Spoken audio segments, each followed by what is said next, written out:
What if the stone beneath our feet is not silent?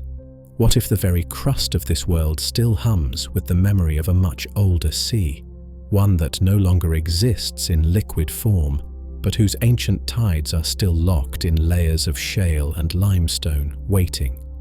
If you listen, not with your ears, but with the quietest part of your mind, you can almost feel it, a deep, low vibration of something vast and patient, breathing beneath the continents. Fossils, you see, are not merely the remains of life. They are whispers from an ocean that once covered everything, carrying voices that have waited for 500 million years for the chance to be heard again. Tonight, we are going to journey back into that water. We are not traveling to the familiar age of dinosaurs, nor even to the time of the first great forests that breathed oxygen into the sky. We are going deeper, much deeper, to a time before them all. We are descending into the long, quiet breath of the planet known as the Paleozoic Era. The name itself sounds distant, academic, a word from a textbook, but it is simply a name for a world of impossible creatures and silent, sprawling reefs. An era so impossibly long, so full of different dreams, that it had to be given 6 different names, like chapters in a forgotten book: the Cambrian, the Ordovician, the Silurian, the Devonian, the Carboniferous, and the Permian. 6 verses in a single silent song that tells the story of how the ocean first learned to live. This is a slow journey, a drift through deep time. There is no need to rush, no need to keep track of the moments. We are simply going to float through this lost world and listen to what the stone has to say. Before we step into that lost water, take a moment to settle in. Perhaps you're listening late at night, with the faint, distant hum of the modern world. Or maybe you're simply seeking a calm space, a quiet harbour where your mind can drift for a while. Wherever you are, let your body grow heavy and your muscles soften. Take one soft, slow breath and feel the edges of your day begin to dissolve. As you settle into this quiet, if this excavation of forgotten worlds feels like a place you'd like to return to, consider liking the video and subscribing to the channel, only if this journey feels like home. And if you feel moved to share, tell me where you're listening from and what time it is where you are. Somewhere, on the other side of the planet, under the same moon or the same gentle sun, another mind may be drifting into this same silence with you. Our story doesn't begin with a roar or a cataclysm, but with a shimmer in a world that had known only patient stillness for eons, deep in the dim corridors of the early Cambrian Sea, where after billions of quiet years, life stepped into its first and perhaps strangest parade. To understand the creatures that came into being, we must first imagine the world that was waiting for them. We must try to picture a planet that would seem, to our modern eyes, both familiar and profoundly alien. If you could stand on the moon and look back at the Earth during the early Cambrian, some 540 million years ago, you would not see the familiar blue marble of today. You would see a world wearing a different face.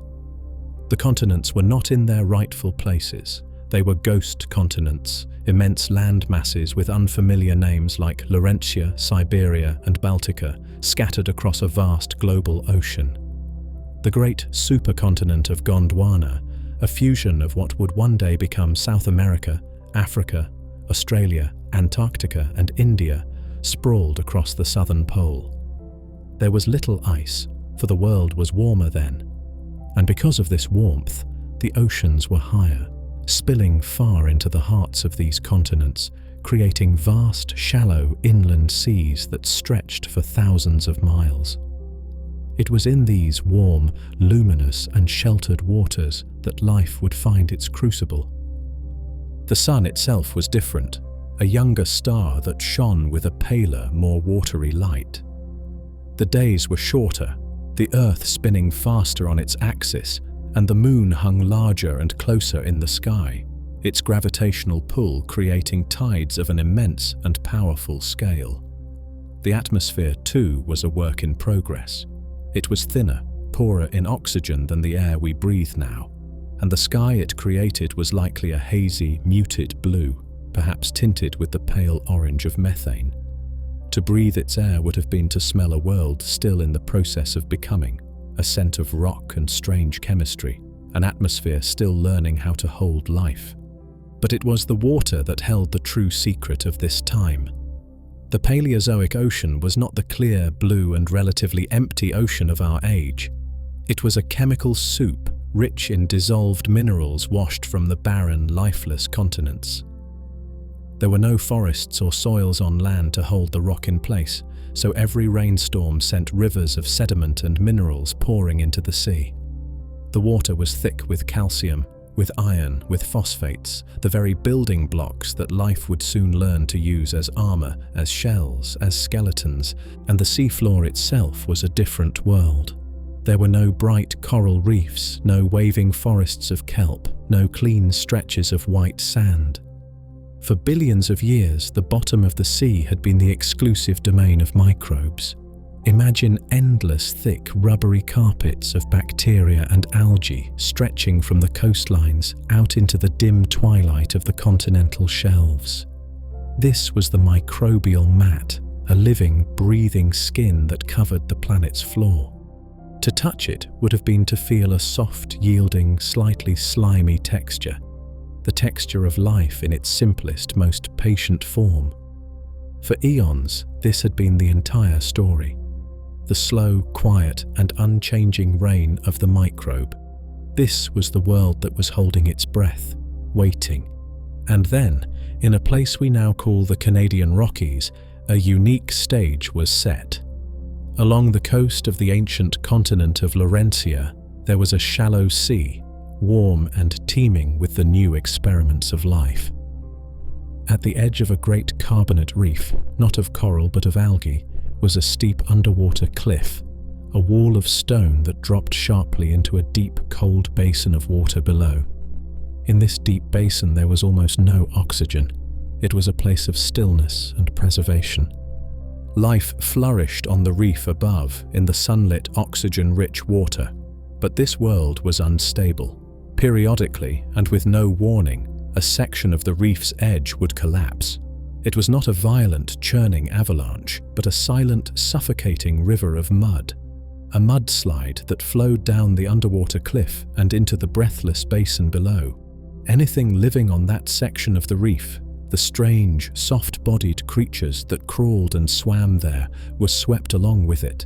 They were buried instantly in a tomb of fine-grained silt, where the lack of oxygen halted decay in its tracks. It was a perfect catastrophe.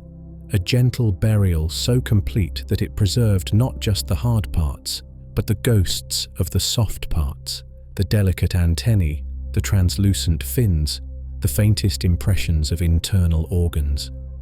The planet, it seems, had unintentionally taken a photograph, a single, perfect, frozen instant from a world that should have been lost to us forever.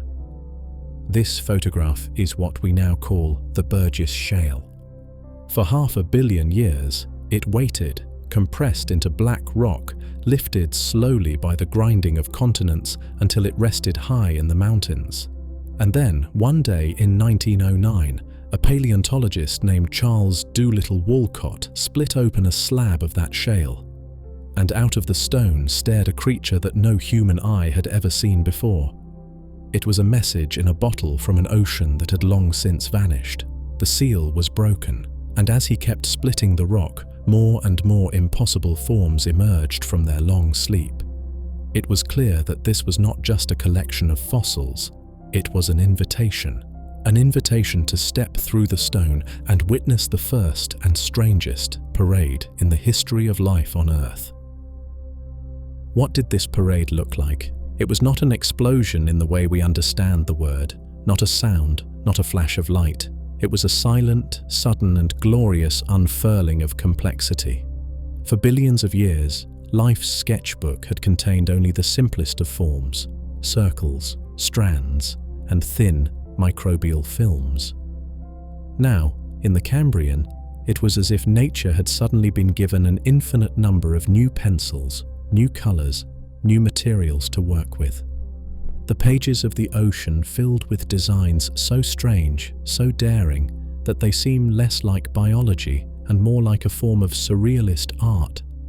Life was not following rules, it was inventing them as it went along, and in its wild, brilliant, and sometimes clumsy experimentation, it created beings that still challenge our very definition of what an animal can be. Our only true window into the heart of this parade is that silent, dark stone of the Burgess shale, and from it we have pulled creatures that defy all expectation. Let us begin with one that for a time was considered a scientific joke. Imagine a creature gliding through the warm Cambrian Sea. It is soft-bodied, perhaps an inch or two long, but its anatomy is a collection of impossibilities. It has 5 eyes, not 2 or 4, but 5, perched on stalks that rise from its head, granting it a wide, almost panoramic view of its world. Its mouth is not at the front, but underneath its body, and stranger still, it faces backward, as if it were designed to eat what it had already passed over. And most bizarre of all, extending from its head is a long, flexible proboscis, a kind of grasping trunk that looks uncannily like the hose of a vacuum cleaner, ending in a small, toothed claw for seizing tiny prey from the mud. This creature is Opabinia. When its fossil was first reconstructed and presented to a room full of seasoned paleontologists in the 1970s, the initial reaction was laughter. It was too absurd. It broke too many of the unwritten rules of body plans. No other known creature, living or extinct, had ever arranged itself in such a fashion. It was a beautiful paradox, a being that seemed perfectly adapted to a world whose logic we could not even begin to grasp. It forces us to ask questions that have no easy answers. What did Opabinia see with those 5 eyes? Was it a predator, a scavenger, or something else entirely? What kind of environment would favor a backward-facing mouth and a grasping trunk? Opabinia is not just a fossil, it is a riddle posed by the Earth itself. It is a quiet, elegant reminder that life's imagination is far richer and stranger than our own. It is the perfect emblem of the Cambrian, a beautiful, successful creature that left behind no descendants, a question mark frozen in stone. But if Opabinia is a riddle, then our next creature is a lesson in humility. For decades, it was a being so strange that we looked at it completely upside down and had no idea we were making a mistake. It was found among the other ghosts of the Burgess shale, a tiny, worm-like phantom that seemed to defy all sense. When scientists first tried to reconstruct it, they imagined it walking on a set of 7 pairs of stiff, unbending stilts, like tiny spines. From its back, another row of 7 pairs of fleshy tentacles waved in the water, seemingly without purpose. It had no obvious head, no tail, no front, no back. It was so utterly baffling, so dreamlike in its absurdity, that it was given the name Hallucigenia. For years, this was how it was known: a biological hallucination, a creature walking on needles and waving useless noodles for arms. It became a famous example of the Cambrian's weird wonders, an evolutionary experiment that had clearly gone wrong. But the Earth is patient with our misunderstandings. With the discovery of more fossils and the invention of electron microscopes that could reveal details invisible to the naked eye, a new picture began to emerge. The tentacles, it turned out, were not tentacles at all. At their tips were tiny claws. They were its legs, perfectly suited for inching along the microbial mats of the seafloor. And the spines, the stiff stilts it was thought to have walked on, all pointed upward. They were not legs, they were a formidable suit of defensive armor. Finally, what was once a featureless blob at one end of the creature was revealed to be a simple head, with a mouth and even a pair of simple eyes. The absurd little worm was suddenly an elegant survivor. The impossible body had always made sense. It was our perspective that was inverted. Hallucigenia teaches us something profound. It shows us that the fossil record is not a simple book of facts, but a conversation between what the Earth has chosen to keep and how we, with our limited vision, choose to interpret it. The Earth, it seems, has a quiet sense of humor. It left us a creature so strange that for a century we read its story completely backward. These beings, Opabinia and Hallucigenia, and countless others like them, were the products of a world where the blueprint for life was still being written. The forms we know today, the four limbs, the bilateral symmetry, the forward-facing head, are simply the designs that survived an ancient lottery. For a time in the Cambrian, countless other designs filled the water, many of them perhaps more beautiful, more complex, but ultimately more fragile. This parade of impossible forms was not the beginning of order, but the height of a beautiful chaos. And as this strange and silent procession filled the ancient water, a new and powerful force was beginning to stir. An invention that would change not just the shape of life, but the very nature of existence itself. It was the invention of sight, and the world would never be a safe place again. Before the Cambrian, the ocean was a world perceived through touch and taste, a landscape of chemical whispers and vague pressures rippling through the water. Life drifted through a gentle, blurry darkness, aware of its surroundings only as a faint presence, a soft collision in the current, or the subtle shift in the water's scent that might signal food or danger. It was a world of profound intimacy, where everything was perceived up close. There was no distance, no horizon, no sense of a self separate from the immediate flowing environment. But in the bright, shallow seas of this new era, a revolution was dawning, an invention so profound it would tear that intimate world apart. The universe, it seems, was learning to look at itself, and it chose to do so first and most perfectly through the eyes of one of the most successful and enduring creatures the world has ever known, the trilobite. They appear in the fossil record with a sudden, confident abundance. These were the great wanderers of the early Paleozoic. Their segmented, armored bodies a masterclass in design, a perfect balance of defense and motion. For over 270 million years, a span of time so vast it makes the entire reign of the dinosaurs look like a fleeting dynasty, they scuttled and swam across the seafloors of the globe. They are among the most recognizable of all fossils, found in nearly every continent, from the sun-baked limestones of Morocco to the cold, dark shales of Canada. They are the timekeepers of this ancient era, their forms changing subtly through the rock layers, marking the slow, patient passage of geological ages.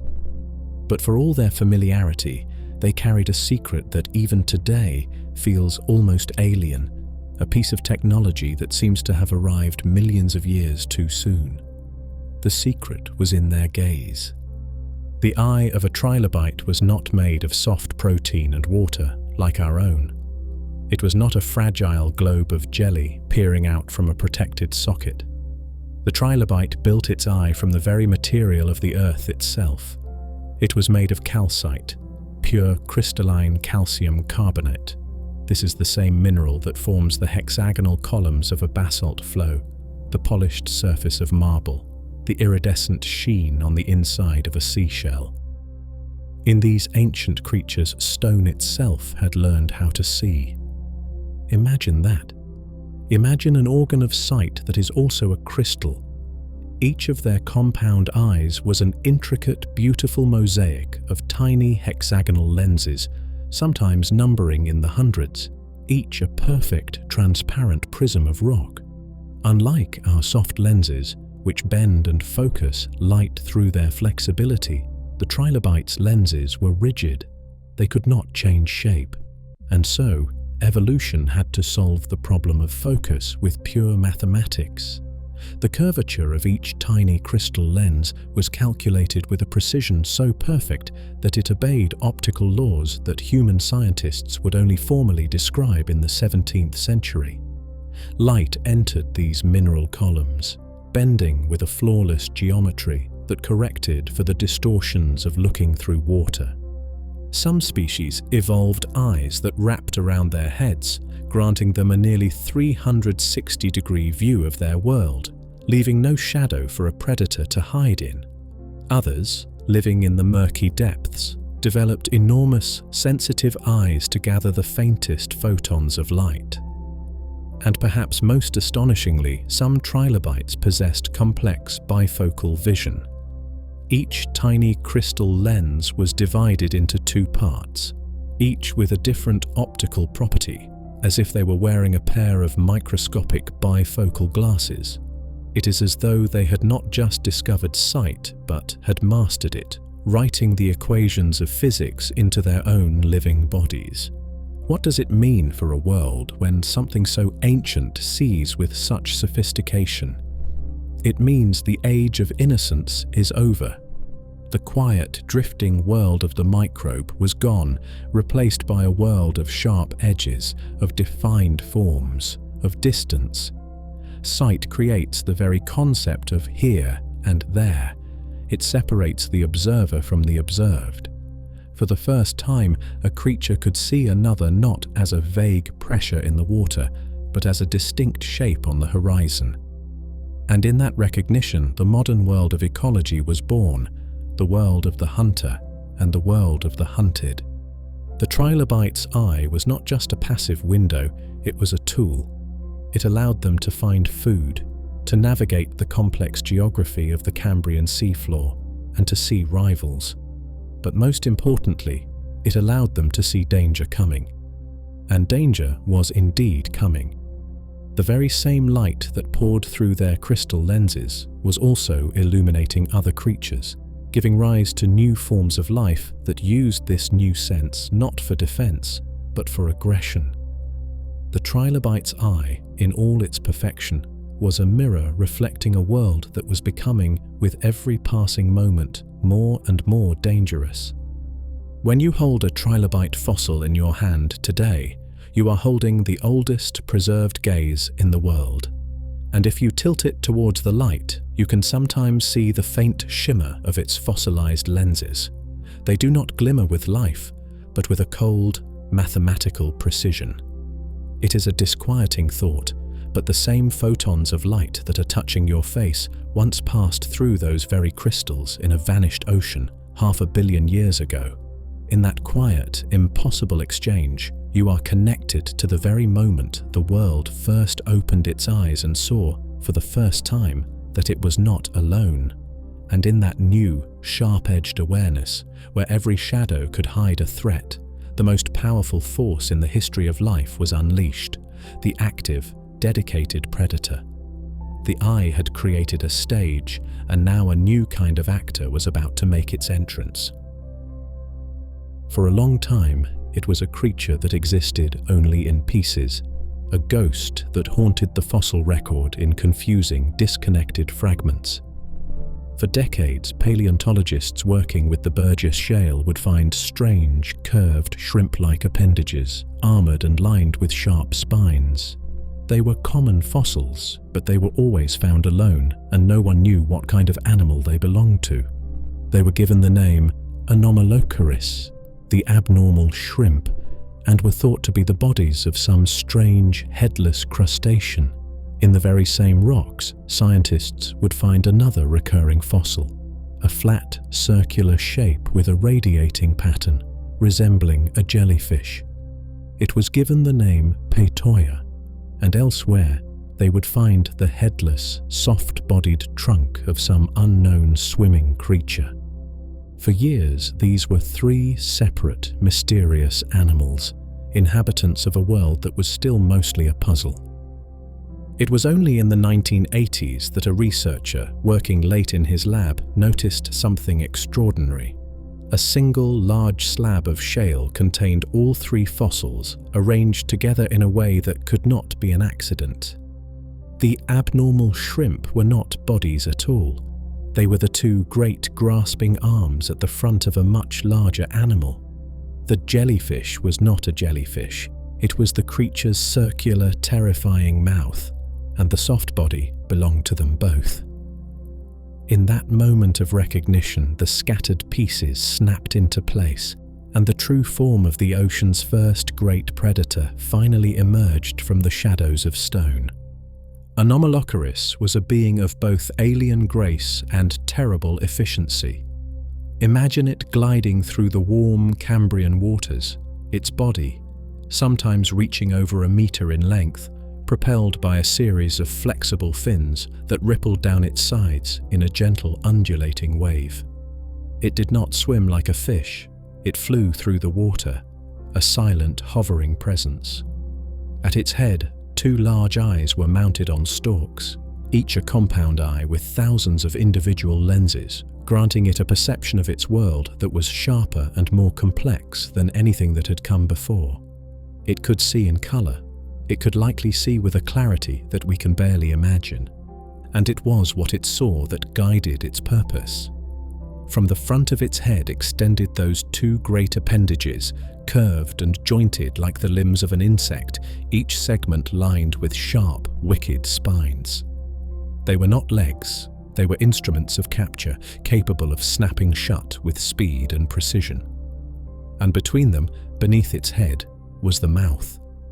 A circular pineapple slice of hard, chitinous plates with a central opening lined with more sharp teeth. This was not a mouth for chewing, but a machine for crushing and grinding. With this body, Anomalocaris became the first creature to turn sight into a weapon. The world was no longer a place for passive drifting. It had become a hunting ground. Imagine the scene. An Anomalocaris hangs motionless in the water column, its stalked eyes scanning the seafloor below. It spots the faint movement of a trilobite, scuttling across the microbial mat. The pursuit begins. With a gentle, controlled ripple of its fins, it descends, a silent shadow falling through the sunlit water. It does not rush. It is a deliberate hunter, its movements economical and precise. It draws closer, its two great arms extended. The trilobite, with its own crystal eyes, sees the shadow growing, and perhaps for the first time in the history of life on this planet, a creature feels the cold, sharp certainty of being hunted. It curls into a defensive ball, its armored shell a shield against this new danger. But it is not always enough. The arms of Anomalocaris close around it, the spines piercing and holding fast. It is lifted from the seafloor and drawn toward that rotating, grinding mouth. In that act, the entire course of evolution was changed. The predator-prey relationship, the dynamic that drives so much of the complexity and diversity of life on Earth, was born.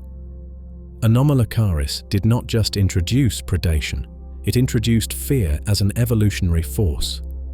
Fear is a powerful architect. In response to this new seeing terror, life had no choice but to innovate. Shells grew thicker. Bodies learned to burrow into the mud. Spines evolved not for display, but for defense. The quiet, almost dreamlike world of the early Cambrian was over, replaced by a new and ruthless logic. The logic of the arms race. Yet for all its apparent ferocity, there are still mysteries surrounding this creature. Could its mouth, made of plates that did not seem to be mineralized, truly crush the hard calcite shells of the largest trilobites? Some scientists now believe that Anomalocaris may have been a hunter of softer prey, or that it used its powerful arms to crack open shells before feeding. Perhaps it was not the all-powerful titan we imagine, but a more specialized hunter, its reign defined as much by limits as by power. The stone does not give up all its secrets. It leaves us with the shape of the hunter, but hides the precise details of the hunt. But its legacy is undeniable. Anomalocaris was a thought that the ocean had, a sudden, brilliant, and terrifying idea. It was the moment that life turned upon itself with purpose and intent. Its physical form would eventually vanish, its lineage fading by the end of the Cambrian, replaced by new designs and new hunters. But the idea of Anomalocaris would never go away. The ghost of the great predator, the relationship between the seeing eye and the fleeing form, would echo through all of time. It became a permanent part of the ocean's memory. And in response to that memory, life, in its endless ingenuity, would soon begin to build walls. It would begin to construct cities made of stone and shell, not for aggression, but for refuge. The age of the hunter had forced the dawn of the age of the fortress. The fear that sight had brought into the world did not disappear. It soaked into the very fabric of existence, a new and permanent colour in the ocean's great tapestry. And like any powerful force, it became a catalyst for creation. Life, having learned the sharp-edged lesson of the predator, had no choice but to build. It began to construct walls, to form communities, to raise the first great cities made of shell and stone. After the chaotic, experimental dawn of the Cambrian, the Earth seemed to take a long, slow, and deliberate breath. The continents continued their unhurried drift near the equator, and the warm, shallow seas that had defined the previous age spilled even farther inland, turning half the planet into luminous, turquoise lagoons and epicontinental seas. This was the Ordovician period, and it was an age not of wild invention, but of meticulous, collaborative composition. Life, it seemed, was no longer just a collection of individuals scrambling for survival.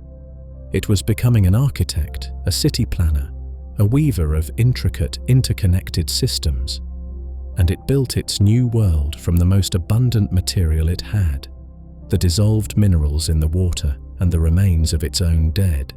These were the first true reefs, vast underwater ecosystems that stretched for hundreds, even thousands of kilometers. But if you picture the branching, flower-like corals of our modern oceans, you must set that image aside. The master architects of the Ordovician were stranger, more patient, and in their own way, more monumental. Great layered domes of stromatoporoid sponges rose from the seafloor like silent, living hills. Tabulate corals built skeletons that resembled intricate honeycombs, while rugose corals, the horn corals, grew in solitary curved forms or in dense chain-like colonies. They built their homes of calcite, millimeter by millimeter, stacking one generation upon the skeletons of the last, turning the passage of centuries into solid physical structures. The ocean floor, once a simple soft carpet of microbial mud, was becoming a landscape of living architecture. And within the sunlit corridors and shadowed canyons of these sprawling cities lived the quiet citizens of this new world. The brachiopods, creatures resembling clams but belonging to an older, stranger lineage, covered the seafloor in dense, patterned communities. Imagine them, millions upon millions of shells of all shapes and sizes, opening and closing in a silent, synchronized rhythm, their delicate feeding tentacles, their lophophores, filtering the warm, plankton-rich water. To see them would have been to see the very pulse of the ocean made visible, a slow, collective heartbeat echoing across the bottom of the world. Among them grew the bryozoans, the moss animals. They were the artists of this new metropolis, weaving intricate fan-like skeletons of pure calcium carbonate, their colonies like living lace unfurling in the gentle passing currents. They encrusted the shells of the brachiopods and the bases of the coral towers, adding a layer of delicate fractal beauty to the growing architecture. If the Cambrian was a collection of bizarre, solitary individuals, the Ordovician was the birth of the collective. Life was learning to work together, to create ecosystems far more complex, more stable, and more resilient than anything that had come before. This was a world of profound blue-green clarity. The sun shone with a gentler light than it does today, but its rays reached deep into the clear, untroubled water, illuminating these sprawling structures and the life that moved between them. The small, jawless, armored fishes, the first whispers of our own vertebrate ancestors, likely darted through the labyrinthine corridors of these shell cities. Here they could find refuge from the new, larger predators that were beginning to emerge in the open waters beyond the reef. The sea was no longer chaotic. It was becoming self-sustaining, a great interconnected garden where energy cycled in stable, predictable loops. It was the first time in its long history that the planet had found a deep and lasting harmony. But within that harmony, buried deep in the very process of its creation, was a quiet, unsettling paradox. The very success of these reef builders carried the seed of their own undoing. Every shell they built, every reef they raised, drew carbon from the atmosphere and locked it permanently into stone. This slow, planetary-scale act of construction, this beautiful, silent industry, was gradually lowering the Earth's greenhouse gases. Molecule by molecule, the planet was cooling itself down. The delicate balance that allowed life to flourish in these warm, shallow seas was already, with an almost imperceptible slowness, beginning to erode itself. For now, though, the cities thrived. They were not just habitats, they were monuments to patience, a testament to what life could build when it chose cooperation over chaos. They were the quiet, beating heart of a world that, for a brief, shining moment in deep time, seemed to have found a perfect, lasting peace. Their silence was not the silence of emptiness, but the deep, resonant silence of a cathedral, filled with the hum of 1,000,000 tiny, interconnected lives.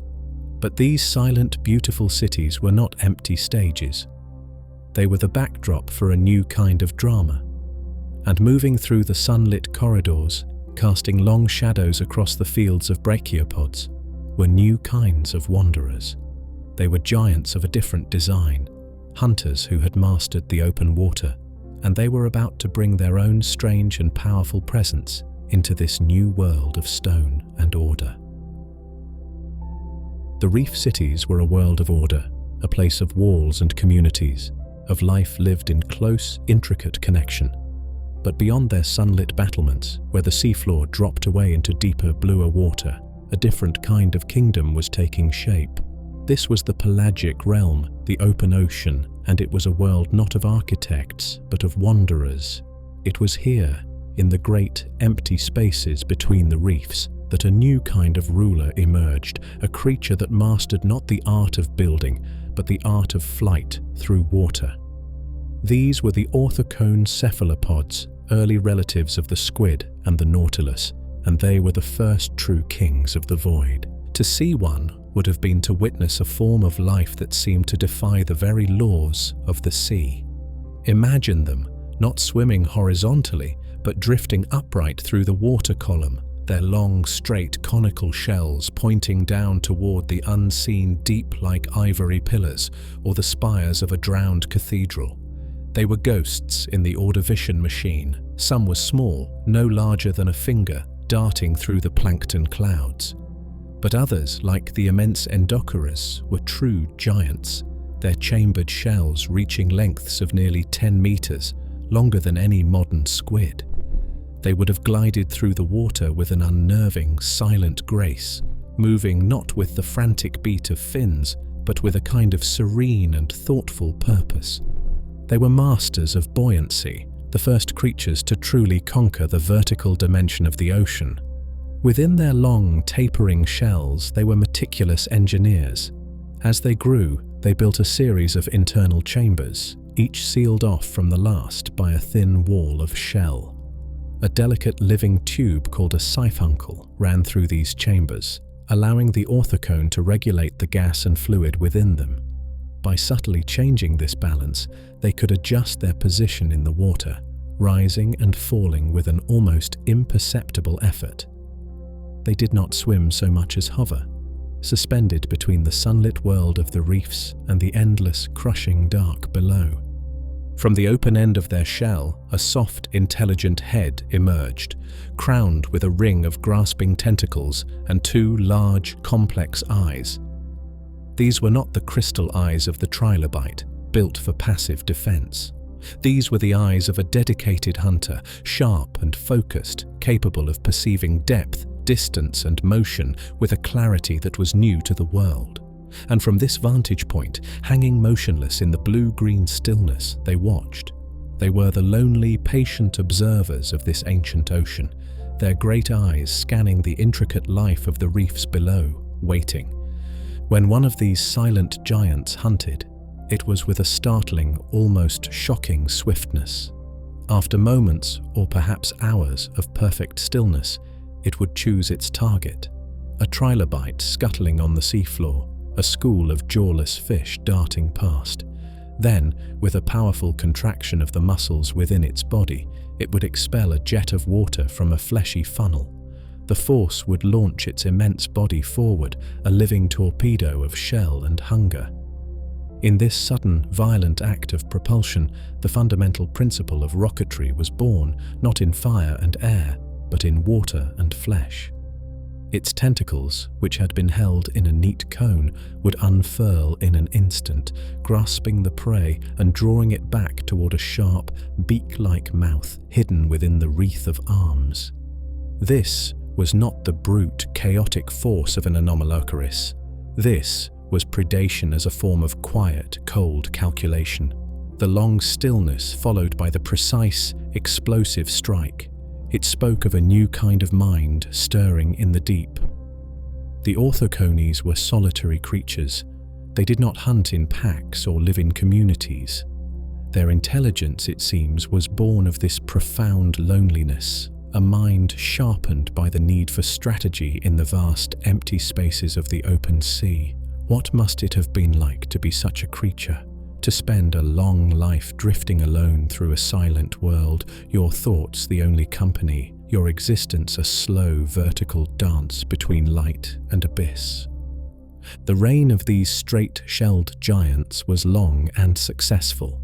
For millions of years they were the undisputed rulers of the open ocean, the largest and most intelligent predators the world had yet produced. Their very presence would have shaped the life of the reefs below, forcing smaller creatures to evolve new defenses, to hide in the deep crevices of the coral cities. The shadow of a passing orthocone would have been a signal for everything to fall still. But the ocean is a place of endless invention, and the design of these giants, for all its perfection, had its limits. The long, rigid shell that gave them their power also made them vulnerable. It was a prison of their own making, restricting their maneuverability. And as the Paleozoic wore on, new kinds of predators would evolve, creatures that traded the safety of an external shell for the freedom of a flexible body. The descendants of the Orthocones would learn to coil their shells into the familiar, beautiful spiral of the ammonite, a more compact and agile design. And eventually they would abandon the shell altogether, becoming the swift, soft-bodied squids and octopuses of the future. For now, though, in the Ordovician and Silurian seas, the Orthocone was king. It was a thought that the ocean had about how to dominate not with armor, but with grace, not with brute strength, but with a quiet, calculating intelligence. But the open water was only one stage for the drama of this era. As these ghostly giants drifted in the clear, sunlit waters offshore, another kind of predator, a being of an entirely different and more visceral terror, was rising in the murky shallows along the coast. The ocean, it seemed, was not content with just one kind of monster. While the great orthocones drifted like silent thoughts through the clear, deep water, a different kind of life was unfolding along the edges of the continents.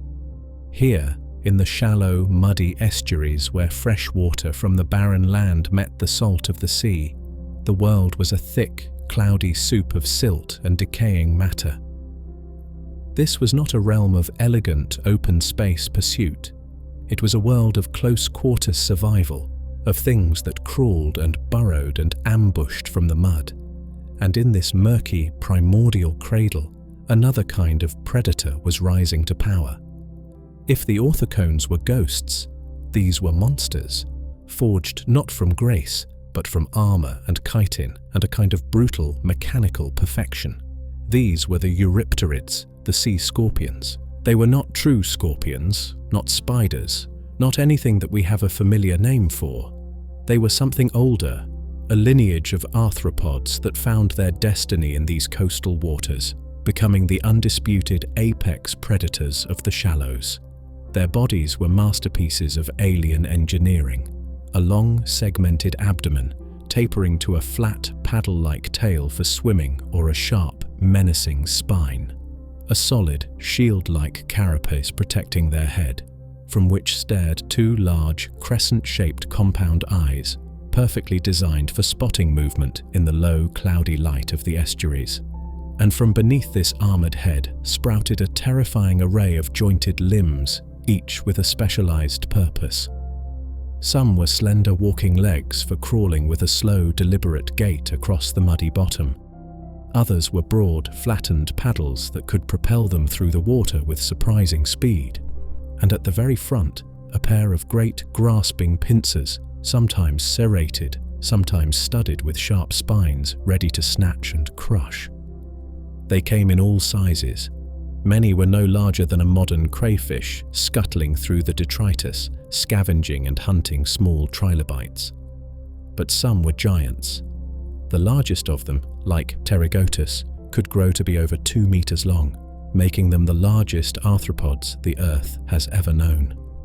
Imagine a creature of that scale, a being with an exoskeleton, moving with the strange, jointed grace of an insect, its immense claws capable of snapping the armor of the early fishes or even cannibalizing its own kind. They were the armored kings of a world where survival depended on being tougher and more heavily armed than your neighbor. But the most profound secret of the sea scorpions was not their size or their armor. It was their ambition. Preserved in ancient, fine-grained sandstone, paleontologists have found fossilized trackways, the unmistakable prints left by these creatures. And these tracks were not always underwater. They lead out of the ancient sea, onto the damp, barren shores of the Silurian world. The Eurypterids were among the very first animals to ever leave the water and set foot on land. What must that have been like? Imagine one of these giants dragging its immense, heavy body out of the familiar, supportive embrace of the water and onto the harsh, alien surface of the land. Gravity, for the first time, would have been a crushing weight. The air, thin and strange, would have offered no resistance. It was a world of rock and mud and silence, without a single plant to soften its edges. What drove them to make this journey? Were they chasing small prey that had also sought refuge at the water's edge? Were they escaping larger rivals in the crowded shallows?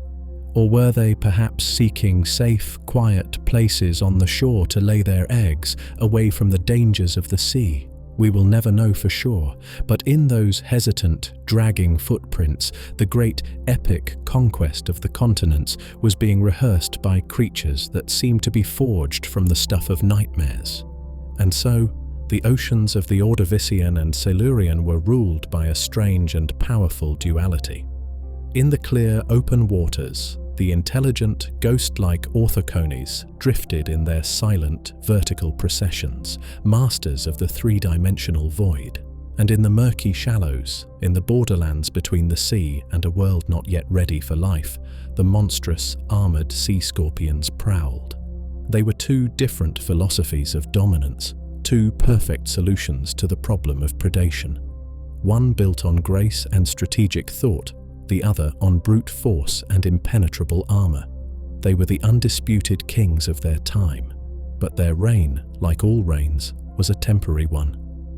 As the world recovered from its first great chill and found a new, more stable balance, the age of these mollusk and arthropod giants began to wane. And in the quiet spaces they left behind, another, far more profound story was beginning to unfold. The humble, armored vertebrates, the quiet survivors, were biding their time, waiting for their chance to inherit a world that had been shaped by the reign of these older, stranger monsters. The reign of the first great monsters could not last. The ocean gives, but it also takes away. The long, warm peace of the Ordovician, the age that had allowed the reef cities to rise and the first giants to rule, was drawing to a close. A deep and ancient chill, born of the planet's own success, began to creep down from the great southern continent of Gondwana. The slow, patient work of the reef builders, locking away the world's carbon in their stone skeletons, had finally cooled the planet to a tipping point. Ice began to spread, and as it grew, it drank the oceans. Sea levels fell catastrophically, draining the warm, shallow inland seas and exposing the great reefs to the harsh, dry air. This was the first of the planet's 5 great mass extinctions. It was not a sudden, fiery cataclysm, not the strike of an asteroid from the heavens. It was a slow, quiet, and profoundly cold suffocation. A chill that settled deep into the water over thousands of years, followed by a rapid thaw that sent fresh, low-oxygen water pouring back into the seas. The intricate web of life that had been woven over millions of years was torn apart. The magnificent reef cities crumbled. The specialized creatures that lived within them, the trilobites and brachiopods, vanished in devastating numbers. The great orthocones and the monstrous sea scorpions saw their empires shrink, their numbers decimated. The planet, it seemed, was taking a long, cold, cleansing breath. And when the ice finally retreated for good, when the seas rose again to fill the empty basins, the world that re-emerged was different. It was quieter. It was emptier. This was the beginning of the Silurian period, and it was an age of recovery. An age defined not by grand innovation or monstrous giants, but by the slow, patient, and resilient work of the survivors. It was a world learning to heal. In this new, recovering world, the open waters were filled with strange, delicate, and beautiful forms. These were the graptolites. To the untrained eye, their fossils looked like tiny, intricate saw blades etched into the surface of black shale, or perhaps like a form of delicate, angular handwriting scattered across the stone. They were not single animals, but floating colonies, entire communities of tiny, individual creatures called zooids, all joined together in a single, branching, feathery architecture. For millions of years they drifted in silent, countless multitudes through the world's oceans, their fine, net-like arms filtering microscopic particles from the water. They were the living plankton of their time, a global, floating nation of tiny beings. To imagine their existence is to imagine a life of pure drift. They had no control over their journey, no will to direct their path. They were utterly surrendered to the great ocean currents, their lives a testament to the power of the collective. No single zooid could survive alone, but together in their floating colony, they were a resilient and successful form of life. They became so widespread, their forms evolving so quickly and predictably, that their fossils now serve as one of our most perfect clocks for reading the age of the Paleozoic rocks. They are the drifting scribes of this ancient ocean, their brief, quiet lives writing the story of time in their own fragile bodies. They speak of a world that was learning to rebuild itself, not with grandeur, but with a quiet, collective grace. And it was here, in this calmer, more deliberate sea, that our own story truly began to take root.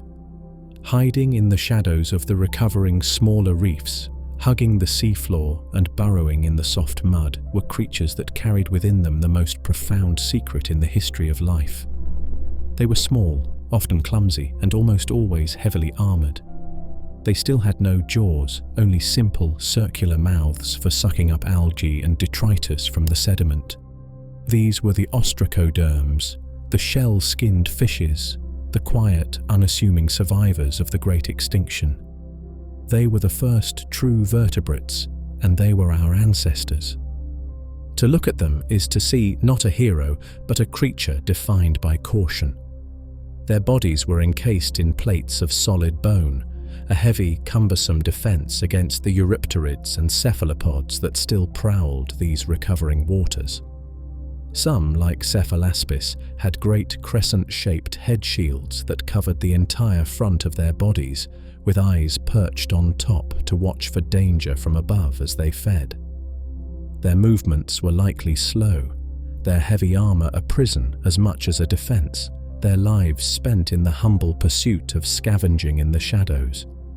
They were the bottom feeders, the underdogs, the forgotten background characters of the great Silurian stage. But beneath that awkward, fearful armor, they possessed an invention that would change the destiny of the planet. They carried a notochord, the first flexible rod of cartilage that ran the length of their bodies, the evolutionary sketch that would one day become a true backbone. It was just a whisper of a design, a simple line of strength and flexibility.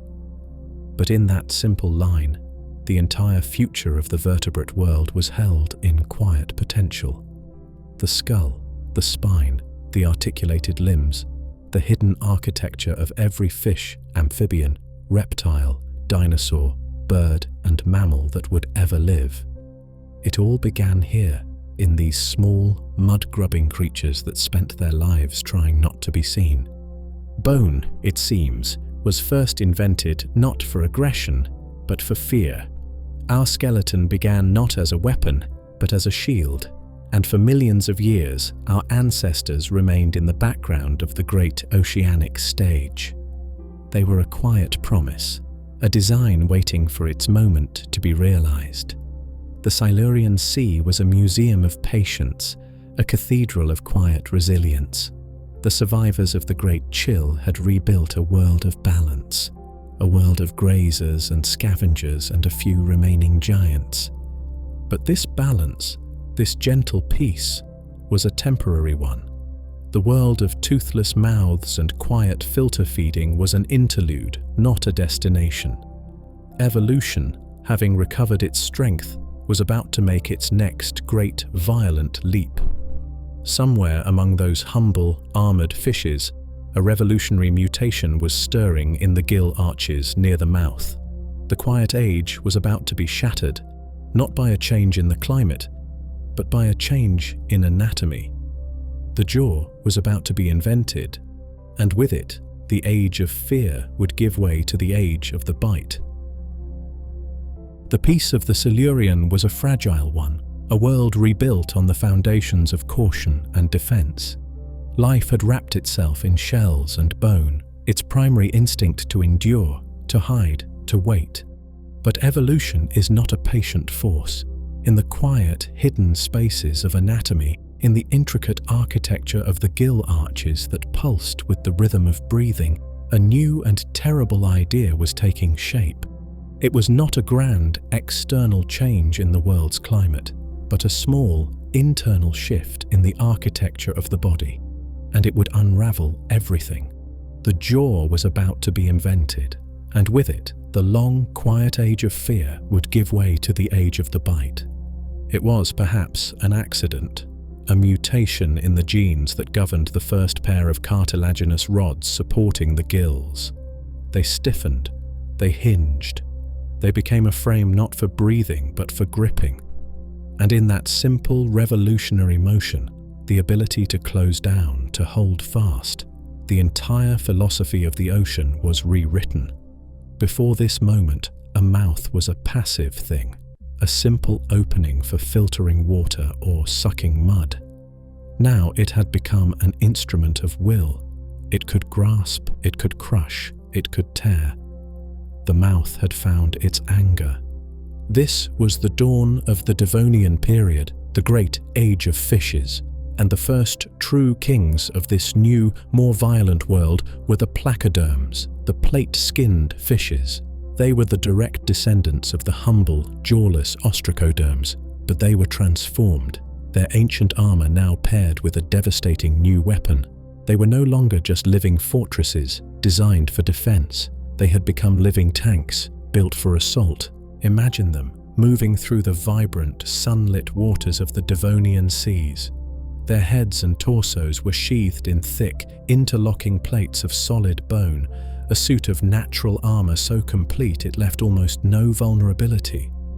The joints of this armor were articulated and complex, allowing the head to move independently of the body, to strike upward or to the side with a swift, brutal efficiency.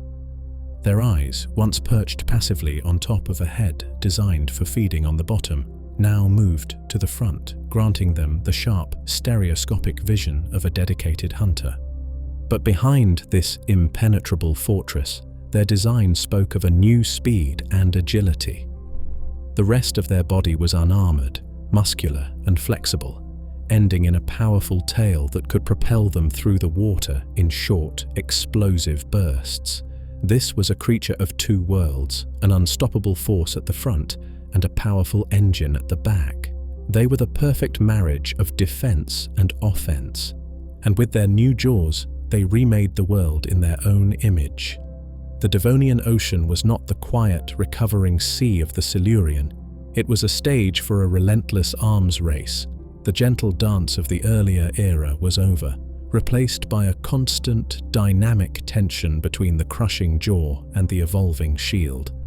The shells of brachiopods and the armor of trilobites, once sufficient defenses, were now being tested to their limits and often found wanting. Life had to become faster, smarter, spikier, and more cunning just to survive the day. The placoderms were the engine of this new, more dangerous world, their reign forcing life itself to become more intensely alive. They were not a single, monstrous form. They diversified into hundreds of species, filling every niche the Devonian seas had to offer. There were small, flattened placoderms that hugged the seafloor, their jaws adapted for crushing shells. Others, like the bizarre Bothrialepis, were bottom dwellers that had evolved long, strange, jointed appendages that looked almost like insect limbs, perhaps used to prop themselves up or to probe the mud for buried prey.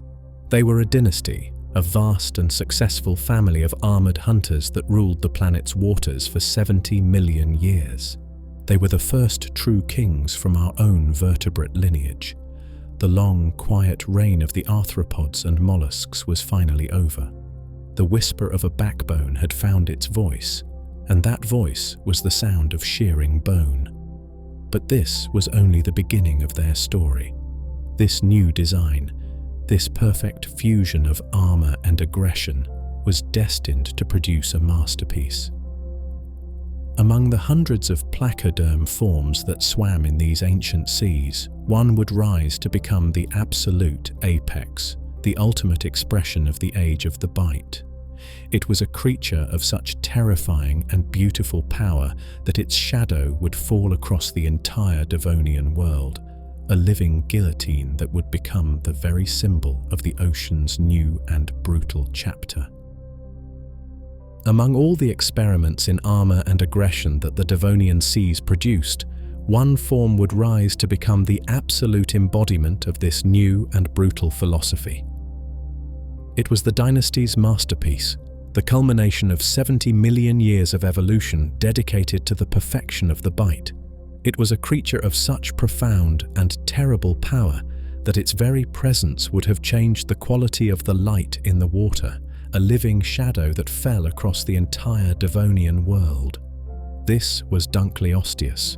To look upon it would be to understand that nature is capable of creating nightmares. This was not a creature of elegant curves or subtle grace. It was a statement of pure, unyielding force. The front third of its body, sometimes reaching over 6 meters in length, was a fortress of solid, interlocking bone plates, some several inches thick. Its head was an immense armored battering ram, its eyes set deep within bony sockets, staring forward with a cold, impassive gaze. There was no malice in those eyes, no anger, only a kind of quiet, mechanical purpose. The rest of its body, by contrast, was thought to be unarmored, a powerful, muscular tail of cartilage and flesh, the engine that drove the living guillotine at its front. But the true terror of Dunkleosteus was not its size, nor its armor. It was its mouth. For a creature that was the very definition of predation, it had a strange and unsettling secret. It had no teeth, not a single one. Instead, the edges of its immense jawbones, the very plates of its skull, had been honed by evolution into a pair of gigantic, self-sharpening shears.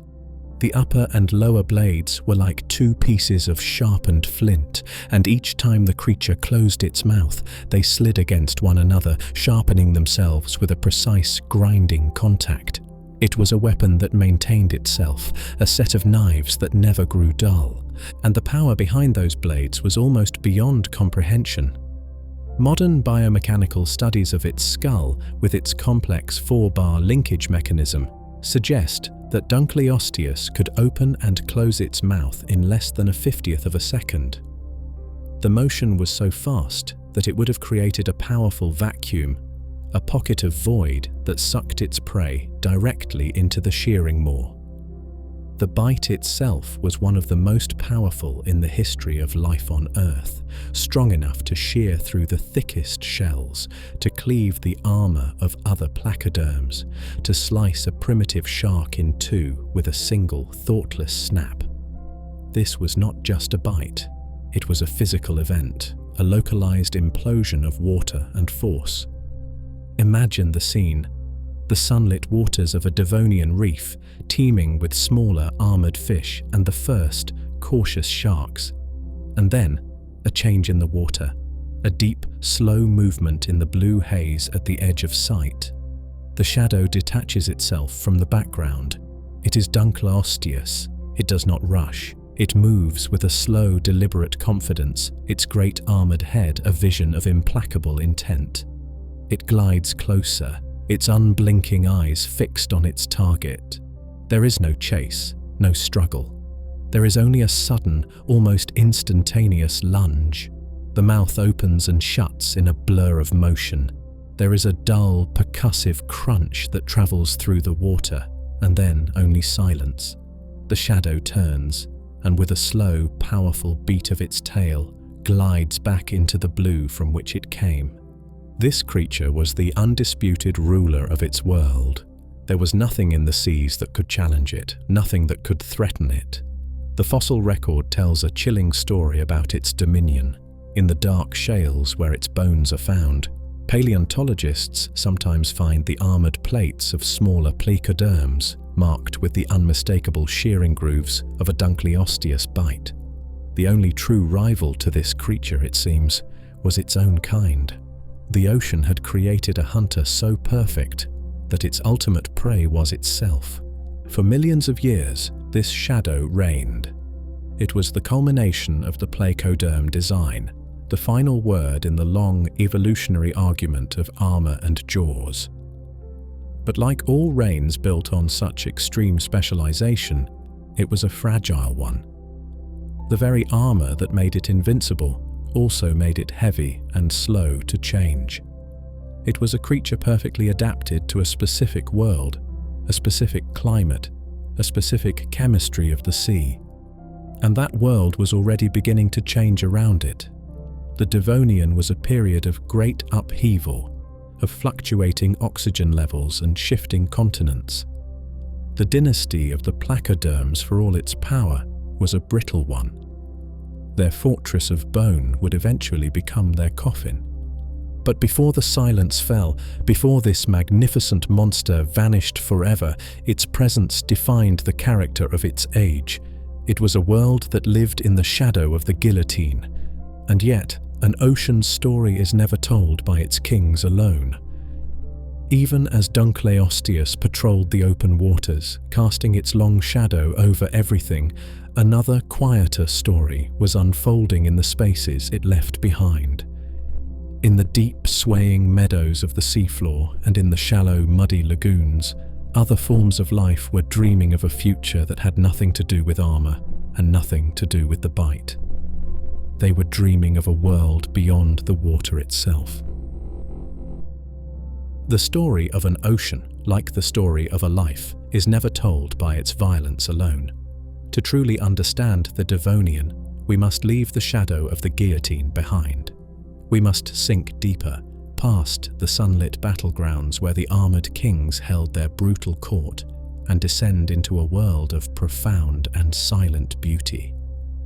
Here, on the vast, gentle slopes of the seafloor, far from the frantic clash of bone and blade, the ocean was dreaming a different dream.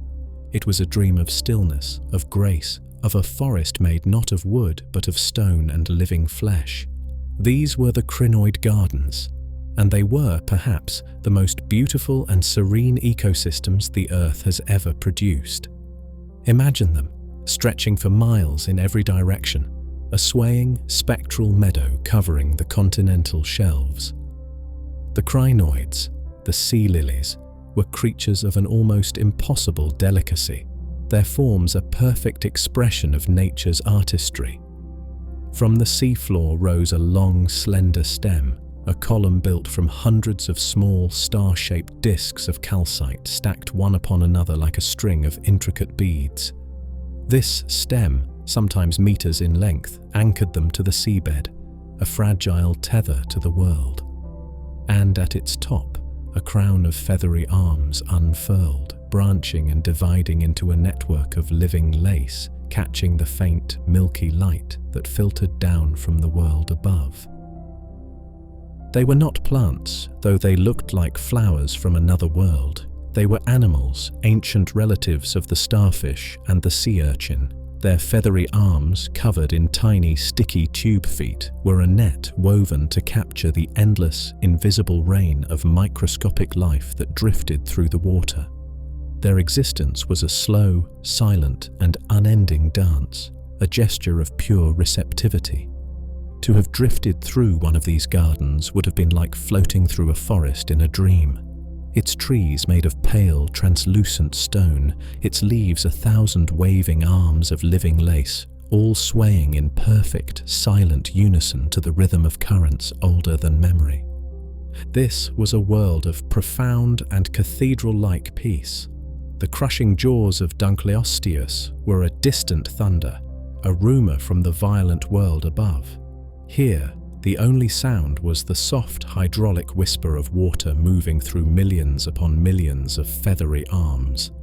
The light was dim, the water still. This was a sanctuary. In the dense forest of their stems, a whole other world of smaller life found refuge. Tiny, ornate trilobites, the last of their long and noble lineage, would have crawled among the holdfasts, their crystal eyes looking up at a sky of waving arms. Delicate brachiopods and the fan-like skeletons of bryozoans would have encrusted the lower portions of the stems, creating a rich, textured undergrowth in this forest of stone. It was a city built on the principle of shelter, a reminder that even in its most violent ages, the ocean always keeps sacred spaces for quietness, for grace, for things that grow with a deep and unhurried patience. And it was here, hiding among the stems of this stone forest, moving with a new kind of deliberate, thoughtful motion, that a quiet revolutionary lived. It was not an armored titan, nor was it built for explosive speed. It was a fish, but a fish that carried within its body the future of the entire planet. These were the lobe-finned fishes. At first glance, they would not have seemed remarkable, but a closer look at their fins would have revealed an anatomical secret of profound significance. Their fins were not the simple, paper-thin, ray-supported fans of other fish. They were thick, muscular, and fleshy, almost like primitive limbs. And deep within them, supporting this flesh, was a sturdy, internal structure of bone. It was a pattern that, once seen, can never be forgotten. A single, heavy bone connected the fin to the shoulder girdle. Below it, two parallel bones extended, followed by a fan of smaller, more delicate bones that formed the paddle of the fin. It was a design that felt strangely, deeply, and intimately familiar, because in that simple, elegant pattern lay the unmistakable blueprint for every arm that would ever reach for a piece of fruit, every hand that would ever hold a tool or caress a loved one, every wing that would ever take to the sky, and every leg that would ever take a step onto new ground. The bones of our own limbs, The very architecture of our ability to move through the world were first sketched out here in the gentle paddling motion of a fish hiding from monsters in an underwater forest of stone flowers. These creatures, like Eusthenopteron or Tiktaalik, used their powerful, limb-like fins not just for swimming, but for navigating the complex, three-dimensional world of the Devonian seafloor. They could push against the mud, prop themselves up, and maneuver through the dense crinoid meadows with a control that other fish could not match. And they held another, even deeper secret. Many of them had developed primitive lungs that existed alongside their gills. They could breathe air. In this, we see one of evolution's most breathtaking moments of foresight. The ocean, it seems, was beginning to imagine a world beyond its own shores. This was not a conscious act of will. These were not creatures trying to conquer the land. They were simply humble survivors, adapting to a world where, in the warm, shallow, and sometimes stagnant lagoons, oxygen levels in the water could drop dangerously low. The ability to rise to the surface and take a gulp of air was simply a clever survival strategy. But in that simple, pragmatic adaptation, they made the impossible possible.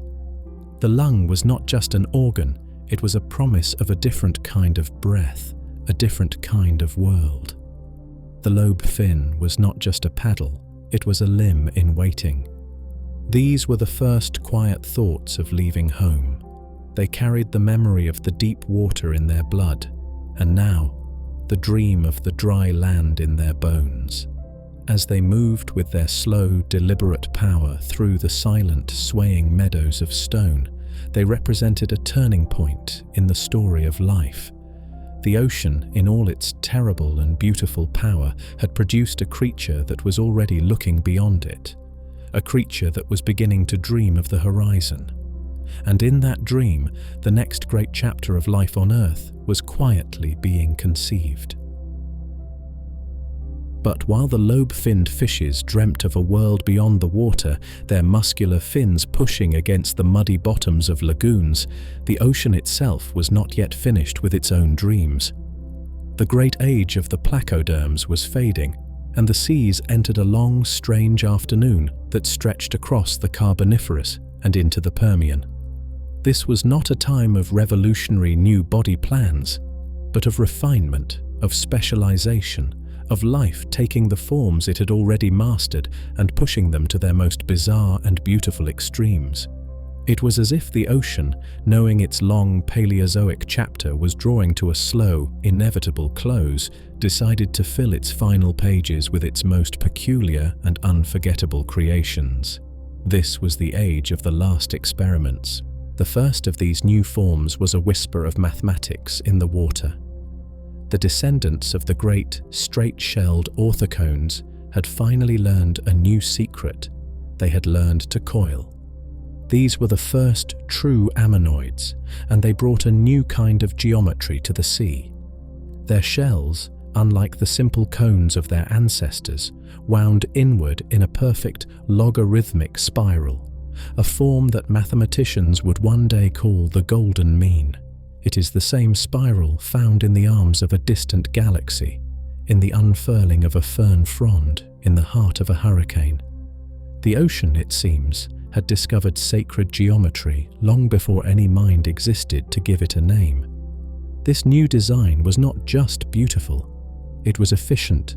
The coiled shell was more compact, more maneuverable, allowing these cephalopods to move through the water with a new and agile grace. They filled the seas of the Carboniferous, their patterned shells like millions of hypnotic mandalas drifting through the currents. They were a testament to order, a living expression of the universe's tendency to find harmony in numbers. But the ocean of this time was not all elegant mathematics.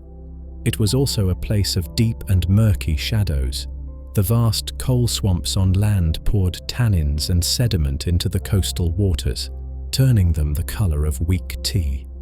And in this dim, green-black twilight, evolution sketched out some of its strangest silhouettes. Consider the shark known as Stethocyanthus. It was a small predator, perhaps a meter long, that swam in the shallow inland seas that covered what is now North America and Europe. In most respects, it looked like a typical shark, but rising from its back, where a sleek, triangular dorsal fin should be, was a structure that defies all easy explanation. It looked like a flat, brush-topped anvil, its upper surface covered in a patch of rough, spiky denticles, like the abrasive skin of a file. And stranger still, the top of its head was covered in a similar patch of rough spikes. What was this for? The anvil fin was too flat to provide stability. The spikes were too small for defense against any serious predator. Was it a form of display, a strange and elaborate crown used to attract a mate in the dim, murky water? Was it used in some kind of ritualized combat between males, each pressing their heads and fins together in a test of strength? The stone keeps its secrets. It gives us only this haunting, beautiful image. A shark wearing an anvil, a living question mark swimming through the coal-darkened waters, a creature of both predatory grace and profound, inscrutable absurdity. And then there was Helicoprion. For more than a century, it was a fossil that was little more than a beautiful, confounding, and almost maddening riddle. All that we ever found of it, scattered in Permian rocks around the world, were these perfect, spiral arrangements of serrated teeth, like a fossilized buzzsaw or a coiled whip of daggers. Paleontologists were mystified. These were clearly the teeth of a large, shark-like fish. But where on the body did this bizarre structure belong? For decades, reconstructions showed a creature with a strange, external wheel of teeth hanging from its lower jaw, or perhaps curling up over its snout like an elephant's trunk. It was imagined as a bizarre, almost comically inefficient hunter, its strange oral appliance a seeming mistake of evolution. But the truth, when it was finally revealed by a rare fossil where the faint outline of the jaw's cartilage was preserved, was even stranger and more brilliant than anyone had imagined. The tooth whorl was not an external weapon. It sat deep within the fish's lower jaw, protected by flesh. It was a conveyor belt of death. As new, larger teeth grew in the back of the jaw, the entire spiral would rotate forward, pushing older, smaller and worn teeth down into the center of the coil, where they were eventually reabsorbed. It was a perfectly contained, ever-sharpening buzzsaw of a mouth. When Helicoprion bit, it would have been like nothing else in the sea, a slicing, tearing motion that was both devastatingly effective and mechanically beautiful. It was one of nature's most elegant and deadly machines, a creature that carried its entire dental history in a single, beautiful, lethal spiral. These creatures, the geometric ammonoid, the crowned shark, the buzzsaw-jawed hunter, were the last great flourish of Paleozoic creativity. They were expressions of a world that had grown old, confident, and perhaps a little eccentric. They were the final, brilliant thoughts of an ocean that had been telling its long story for 300 million years. But while these strange and wonderful hunters patrolled the water, the seafloor itself was preparing for one last fragile and luminous act of creation. The ocean was about to build its final masterpiece, a city made not of stone, but of glass. While the bizarre sharks and spiral-jawed hunters patrolled the open waters, the deep, quiet work of construction had begun again on the seafloor. The great coral empires of the Ordovician and Devonian were long gone, their memory buried under hundreds of millions of years of sediment.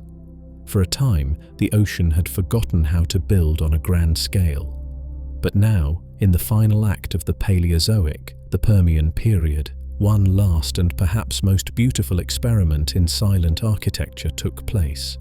The ocean was about to build its final masterpiece, a city made not of common stone, but of something far more ethereal, a city of glass. These were the great sponge reefs of the Permian. They rose in the warm, clear waters of the vast Paleotethys Ocean, their remains now found in the mountains of West Texas, in the rocks of China, and the Urals of Russia. Their builders were not the complex polyps of corals, but among the simplest of all animals, the sponges. These were creatures without minds, without nerves, without muscles. They were merely collectives of cells, working together in a quiet, patient harmony, drawing microscopic particles from the water and slowly, meticulously, spinning their skeletons from the minerals dissolved around them. And the mineral they chose was silica, the very substance that makes up quartz, sand, and glass. Imagine that. Entire reefs, some stretching for hundreds of miles, built from the material of a crystal. To have floated through one would have been to enter a world of surreal, geometric beauty. These were not the branching, tree-like structures of modern coral. They were massive, labyrinthian forms, towering walls, and strange, convoluted buttresses of pale, milky stone. They would have shimmered in the faint blue light that reached these depths, their surfaces glowing with a soft, internal luminescence. This was not a city of life in the way we know it. It was a ghost city, a cathedral of glass, built by the humblest of all architects. The most famous of these is the Capitan Reef, its fossilized remains now forming the Guadalupe Mountains in Texas. It was once a continuous barrier reef, hundreds of miles long, separating a shallow, sunlit lagoon from the deep, dark basin of an ancient sea. Its scale is almost impossible to comprehend. It grew for millions of years, millimeter by millimeter, the silent, patient work of trillions of tiny sponges, each adding its own tiny shard of silica to the growing whole. It was a monument to the power of the small, a testament to what can be achieved through slow, collective, and unthinking effort. And within the intricate glass-like corridors of this silent metropolis, a rich and diverse community of life found a home. This was the last great refuge for the old Paleozoic world. The last of the trilobites, now small and specialized, would have crawled through its crystalline crevices. Vast communities of brachiopods, their shells more ornate than ever, would have covered its lower slopes. Delicate, fan-like bryozoans would have encrusted its walls, and in the clear water above, the last of the elegant crinoids would have waved their feathery arms, their stems anchored to the glassy ramparts. It was a world of quiet inhabitants, a final, peaceful community living within the fragile safety of the glass castle. There is a profound and poignant beauty in this image. This was the culmination of 300 million years of Paleozoic life, a final, intricate expression of harmony and complexity. But there was also a deep and unsettling fragility to it all. These reefs, for all their monumental scale, were brittle. They were made of glass. And the world they were built in, this calm, stable Permian Sea, was itself a fragile construction. It was a world in a state of perfect, precarious balance, and that balance was about to be shattered. The final reefs of glass were a sunset, a last, beautiful and luminous flare of creativity before a long and encroaching night. As these silent, shimmering cities reached their greatest glory, the planet itself was beginning to sicken. A fever was rising from deep within the Earth's core, a fever that would soon heat the oceans, poison the air, and dissolve these magnificent glass sculptures as if they had never been. The sponges continued their slow, patient work, unaware that the chemistry of the water around them was beginning to change. They were building a beautiful tomb, a final, glittering monument to an age that was about to be erased from existence. The ocean was humming with this last, strange and fragile creation, a final burst of light before the world went dark. And in the silence of these glass cathedrals, the planet was unknowingly holding its breath, waiting for the end. The glass cathedrals of the Permian were a masterpiece, but they were a masterpiece built at the end of time. There is a certain kind of light that falls just before a storm, a strange, luminous clarity that makes the world seem sharper, more beautiful, more intensely present than it ever has before. The late Permian Ocean was bathed in such a light. It had achieved a state of intricate, fragile perfection, a balance so complete that it could not possibly endure. And as the silent, shimmering cities of the sponge reefs reached their greatest glory, a deep and ancient sickness was stirring in the heart of the planet. The world was beginning to develop a fever. It began not with a roar, not with the violent tremor of an earthquake, but with a warmth that felt, at first, almost comforting. A subtle shift in the water's temperature, a gentleness that seemed generous. But this was not the warmth of life, it was the warmth of a disease, and its source lay far away, in the vast frozen heart of the continent we now call Siberia. There, the very crust of the world tore open. It was not a single volcano, but a wound in the planet's skin, a rift that stretched for thousands of miles. For hundreds of thousands of years without pause, a flood of molten rock, the Siberian traps, poured across the land, covering an area larger than all of Western Europe in a thick black blanket of lava. And from this immense, bleeding wound, the Earth exhaled its poison. Unimaginable volumes of carbon dioxide, of methane, of sulfur, and a cocktail of other greenhouse gases billowed into the sky. The atmosphere, the planet's thin, blue and delicate membrane of breath, began to thicken and turn foul. A fine, persistent haze of ash and aerosols dimmed the sun, painting the sky in a palette of dull, sickly oranges and greys. And the heat, with nowhere to escape, began to build. The ocean, as it always does, acted as the planet's great lung. It inhaled this poisoned air, and the sickness began to spread into the water.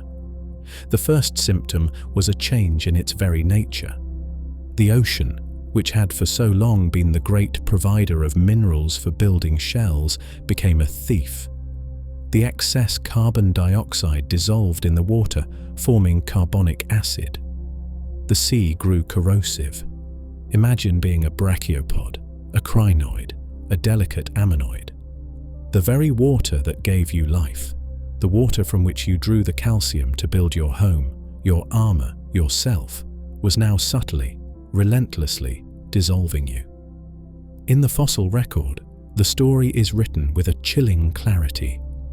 Shells become thin, pitted, and malformed. The architects of the sea found that the stone they were using to build their cities was turning to dust in their hands. Then, the fever truly took hold. The water warmed not by 1 or 2 degrees, but by a catastrophic margin.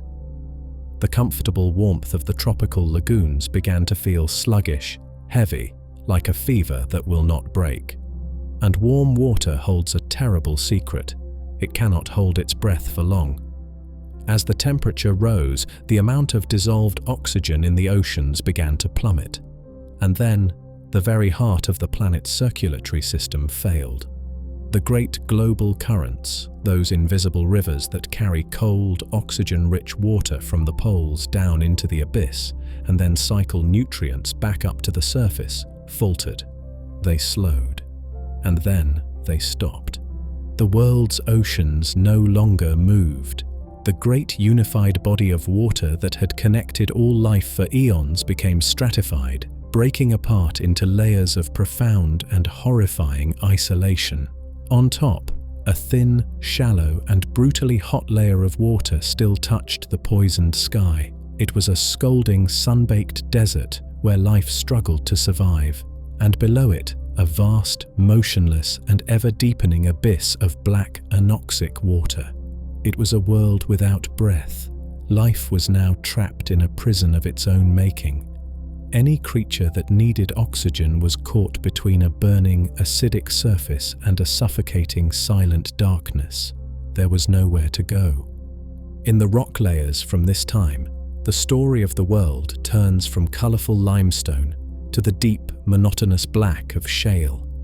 This is the tombstone of a suffocated ocean. And in this breathless black water, a different, more ancient kind of life began to thrive. Anaerobic bacteria, which see oxygen as a poison, flourished in the rot. As they consumed the endless rain of dead matter sinking from the dying world above, they released their own poison, hydrogen sulfide. The ocean began to exhale the smell of death. Some scientists believe that this toxic gas became so concentrated that it bubbled up from the depths, poisoning the very air along the coasts, turning the sky a strange greenish color and contributing to the collapse of life on land as well. The planet was suffocating itself. This was the Great Dying, the Permian-Triassic extinction. It was not a sudden blow, not a clean cut. It was a slow, agonizing, and almost complete unraveling of the tapestry of life. More than 90% of all species in the sea vanished. The trilobites, who had survived for 270 million years through ice ages and countless smaller catastrophes, finally let go. The great glass reefs of the sponges dissolved into nothing. The strange sharks, the crinoid gardens, the brachiopod cities, the last of the eurypterids, all were erased. It was as if the ocean had chosen to forget everything it had ever learned, every beautiful, strange, and complex thought it had ever had. This was not a murder committed by an asteroid from the outside. This was the Earth's own life support system turning on itself, a catastrophic failure from within. The same volcanism that builds continents, the same carbon that fuels life, had become the instruments of near-total annihilation. It was the closest life has ever come to being completely and utterly extinguished. The long, vibrant, and impossibly strange chapter of the Paleozoic was over. And in the profound, suffocating silence that followed, the ocean lay still. It was empty. It was warm, and it was waiting. It was waiting to see if, even after losing everything, it could ever learn how to breathe again. The beautiful, terrible parade was over. The stage was dark, and the silence that fell would last for millions of years.